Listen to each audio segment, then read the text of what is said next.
15e seminar Ronde Tafel. Venray wint City Battle.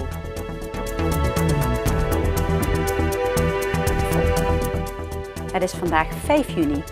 Dit is het Belemaasjournaal. Venray heeft de Facebook City Battle van Valkenburg gewonnen. Het was een nek-aan-nek race, maar Venray wist toch nipt te winnen. In totaal zijn er tijdens de Facebook Battle zo'n 12.000 foto's geüpload, waren er meer dan 1 miljoen likes en zijn de foto's 56.000 keer gedeeld. Een maand lang zijn Venray en Valkenburg met elkaar de strijd aangegaan in de Facebook City Battle door zoveel mogelijk foto's te plaatsen, ze te liken en te delen. Vandaag werd de uitslag bekendgemaakt. Ook voor de burgemeesters Martin Eurlins uit Valkenburg en Hans Gielissen uit Venray was het nog een verrassing wie dat zou worden. Het was tot op het laatste moment spannend, maar Venray wist met net iets meer punten te winnen. Burgemeester Hans Gielissen was dan ook trots. Ja, want we hadden ook wel in de gaten dat het een close finish zou worden, een bandlengteverschil. En het was maar net de vraag wie dat ene bandje voorlag. En daar waren wij, dus dat was heel leuk. Wat zegt dit nu over de inwoners van Venray? Nou, dat ze heel betrokken zijn geweest. Tenminste, ik heb geweldig veel fanatieke mensen ontmoet die daarmee bezig waren. En ik heb ook heel veel mooie foto's gezien. Dus het zegt iets over het enthousiasme, maar ook iets over de fierheid op de eigen gemeente. Dus dat is heel bijzonder om dat te zien, ja. En is de band met Valkenburg nu verslechterd hierdoor? Nee, integendeel. Want ja, Valkenburg en Venray, dat ligt toch ver genoeg van elkaar om niet zo heel veel van elkaar te weten. En dit heeft er wel toe bijgedragen dat we elkaar veel beter zijn gaan kennen en ook elkaar best mooi vinden. Dus integendeel, de vriendschap is eigenlijk nu pas goed aan het ontluiken. Tussen de 12.000 foto's zaten onder andere oude foto's, beelden van landschappen, restaurants en evenementen. Er waren meerdere foto's die heel populair waren, waaronder een foto van de meest bekende patattenbakker van Venray, Perry Vermeulen. Maar er was 1 foto die met het aantal likes boven alle andere uitstak. De meest gelikte foto was van het afgebroken zwembad in Venray. Ja, die had over de 450 likes volgens mij. Ja. De strijd tussen Valkenburg en Venray was de eerste Facebook City Battle die het bedrijf FB4 georganiseerd heeft.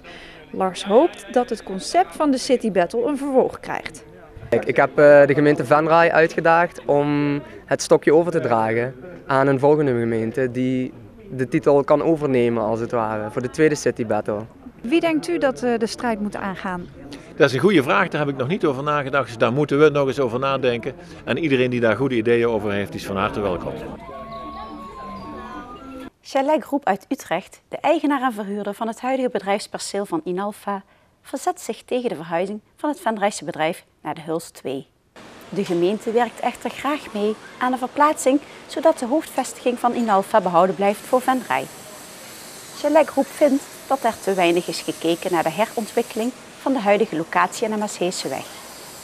Inalfa is al sinds 1956 gevestigd op Smakterheide 1, het oudste bedrijventerrein van Venray. De fabrikant van autodaken heeft daar niet voor gekozen om het huidige pand te renoveren. Volgens de gemeente kan de verbouwing ook niet voldoen aan de wensen van Inalfa. De beschikbare ruimte op het bedrijventerrein, de Hulst 2, biedt het bedrijf meer ontwikkelingsmogelijkheden. App eens uit een ander vaatje. Dat is de titel van het 15e seminar dat de Ronde Tafel Venray Horst en Evenementenhal Venray organiseerde. De Ronde Tafel is een serviceclub voor jonge ondernemers. De leden zijn tussen de 20 en 40 jaar oud. Het seminar wordt jaarlijks georganiseerd met als uitgangspunt geld in te zamelen voor het goede doel. De opbrengsten van het seminar worden ieder jaar gespendeerd aan een doel dat dicht bij huis ligt. Onze criteria gaan over dat het lokale goede doelen moeten zijn. Er zijn heel veel gelden beschikbaar voor ver uit de regio, internationaal. Wij kiezen ervoor om onze gelden lokaal in te zetten. Dus het moet een lokaal, concreet doel zijn in de regio Venray-Horst. En aan die criteria moet het voldoen en dan kunnen wij mogelijkerwijs gelden ter beschikking stellen. Tijdens deze avond kwamen 2 sprekers aan het woord. Danny Mekic, een succesvolle jonge ondernemer die gespecialiseerd is in vraagstukken over online media en onder andere bekend is van optredens in De Wereld Draait Door en Pauw en Witteman. De tweede spreker was Piers Vinkels, directielid van Bavaria en tevens verantwoordelijk voor Marketing Global, PR en Sales Nederland. De titel App eens uit een ander vaatje combineerde de 2 sprekers. In totaal waren er 600 gasten aanwezig bij het evenement. Eén daarvan is Paul Engelen van Quest ICT, die door de seminars van de Ronde Tafel nog meer gestimuleerd wordt. Nou, ik vind het een hele gezellige avond altijd. En ja, ik merk dat je, als je daar enthousiaste spreker hebt gezien, dat jezelf ook inspireert om weer op een andere manier tegen zaken aan te kijken. En met de volgende dag met een frisse blik weer door te ondernemen. En dat maakt het voor mij een heel interessante, leuke avond. Ook Luc van Hartingsveld, ICT-dienstverlener, ziet de seminars als stimulans voor zijn eigen onderneming. En voornamelijk Danny Mekic gold woensdagavond als inspiratiebron. En hij inspireert mij op verschillende fronten. Hij is ook een jonge ondernemer. Ja, goed, en het leuke zeg maar, is om te zien, is wanneer wij nieuwe zaken opzetten en we spiegelen dat een beetje, dan kunnen we toch af en toe een beetje toetsen. Ja, zitten we in de goede richting? Ja, goed, daar kunnen we steeds nieuwe stappen mee maken. Gisteren is zo'n €15.000 opgehaald. Op dit moment ondersteunt de ronde tafel diverse goede doelen. Tot zover dit PLMA-journaal. Tips kunt u mailen naar de redactie. Deze uitzending wordt herhaald tot en met vrijdag 6 uur 's avonds. Om 7 uur is er weer een nieuw journaal. Weer of geen weer, bij ons is het altijd vakantieweer.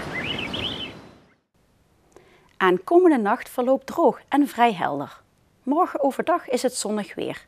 Het blijft droog. Tijdens de middaguren wordt het aangenaam warm met in de namiddag een maximumtemperatuur van 25 graden. Bedankt voor het kijken en een fijne avond. Tot morgen.